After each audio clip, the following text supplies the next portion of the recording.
Hello! Thank you for watching the Willis Ladies Cooking Dinner. We have Jenny and Whisper and Pillar and Rainy in the kitchen today.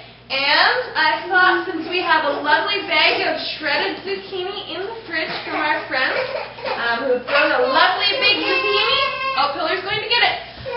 We'll make a zucchini pasta with white sauce. So in this video, I'm going to teach the basics on how to make a white sauce, and you can do so much with white sauce. You can do gravies, you can do all sorts of different types of pasta. So you can do this, what we're doing tonight, and replace the zucchini with any vegetable you want and turn it into a completely different meal. This meal would be really great with chicken, but I have no chicken thawed right now, so we're not going to have chicken in this meal. But add chicken if you have chicken. You could, with white sauce, you could make Alfredo sauce. Alfredo sauce. And macaroni sauce. Yes, exactly. So Rainy has a great concept of what to use white sauce for, so she suggested Alfredo sauce and macaroni and cheese, which is also an awesome addition. Alright, so here's our bag of zucchini. It's probably about 2 cups worth, and that's what we're going to use for our pasta tonight. Alright, first things first, we almost always add onion to our dishes and garlic. So since we're doing Alfredo sauce, a garlic sauce is going to be just great. Jenny, you can bring her back to me. So we're going to start by sauteing onion and garlic into our pot, and I'll show you that. Okay, so to start a white sauce, we start by melting butter. So this is about 1/4 cup of butter. It might be 1/3 cup of butter, and we're just going to put it on the stove and melt it. And once it's melted, we'll do the next step.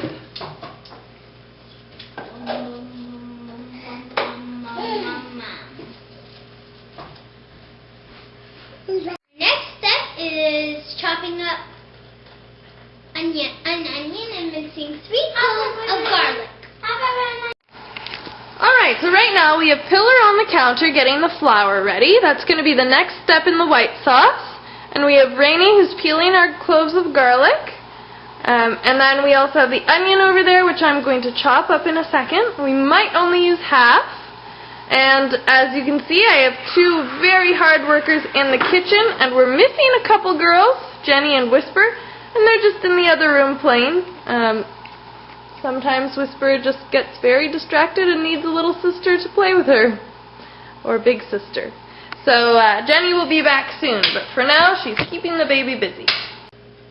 Okay, so now our butter is melted. So there's our butter. Now, when we're mixing flour and any sort of liquid, you have to be really careful to add it properly so that it doesn't get all clumpy.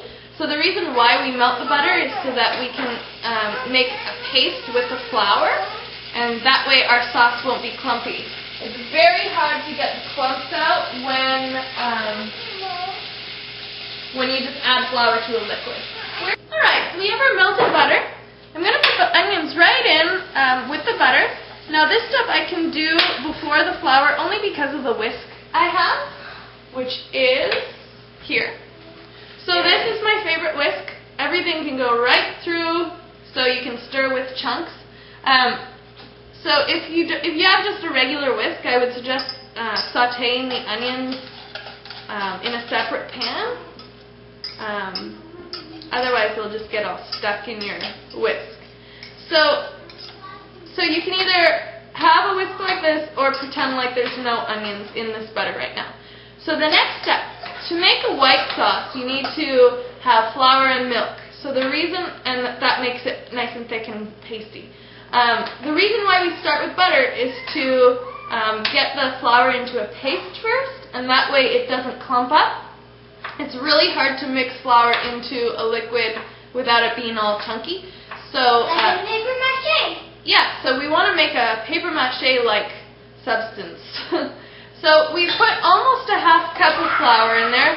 We don't ever cook with a recipe. Well, usually we don't. So everything's just ballpark. It smells like brownie. Alright, so we've got like this pasty, I hope you can see that, but we've got this pasty buttery flour substance, and that's perfect. We probably won't need to add any more flour than that later. And if you do need to add flour later, if it's not thickening, then just make sure you whisk it really, really well and only add a very little bit of flour at a time. Like just sprinkle the surface. Otherwise, it'll be really hard to get the chunks out. Okay, so our garlic is just about done. It's done. Oh, it's done. All right. It smells like brownies in here. So this is mincing garlic. It could be a little smaller, but I love letting Rainy do her thing, so we're going to leave it like this. And I prefer it minced rather than pressed, I guess, because it adds some texture to your food, and also you really get that yummy fullness of the garlic. But when not just the flavor. But when you press the garlic in the presser, you get a bit stronger. Yes. So the smaller your pieces, the stronger your garlic. So this is why we use 3 cloves of garlic. It's a little much, but because we have it in larger pieces, it's good to have more of it because it's not so potent, I think is the right word. So we'll just toss that in there. And before we create the sauce with the milk, we'll let that garlic cook a little bit in the sauce so that it brings out the flavor more. So when you saute something like onions or garlic before you add a liquid, then it brings out the flavor a lot more than if you just add it into a liquid. So that's why we saute before we add liquid. Oh, thanks, Pillar. So we've got Pillar over here who's been an awesome helper. And her feet are white from stepping in the got flour. white feet, and she's putting the flour away in the cupboard without being asked because she loves to help. What a helpful girl. I'm coming over to help you right now, Pillar. Oh, Rainy's going to help her. Thanks, Rainy. Mommy, I get on counter? Sure. I won't get on her. Well, Rainy's getting on too. Good work, girls. Good teamwork. So as much as possible, I let the girls figure out how to get a task done if they've been given a task or if they've taken on a task on their own. And I give them as little assistance as possible. So, you know, this might seem bad letting your kids stand on the counter, but I find it's a good thing because they're learning independence. And if I ask them, hey, Rainy, can you go get the flour for me? I can trust that she can go and get it. The counter. All right, thanks, girls. All right, our garlic has cooked for only a minute. That's long enough to get the flavors going. And so now we're going to add our milk. So I probably added 2 or 3 cups of milk. I'm not quite sure. This part you need to whisk really well. Whisk out all those chunks that the flour may cause because it's still pasty at this time. Now, if you don't stir constantly, then your milk is going to burn. So make sure you're just stirring all over, all the time. Now that's going to take a few minutes to thicken, so don't expect it to be the right consistency right away. Your milk needs to get hot, and the flour needs to do its thing and thicken. I'm going to add some salt because pasta is better with salt. I use sea salt, as it's a little more natural. Well, it is natural, but it's a little better for you.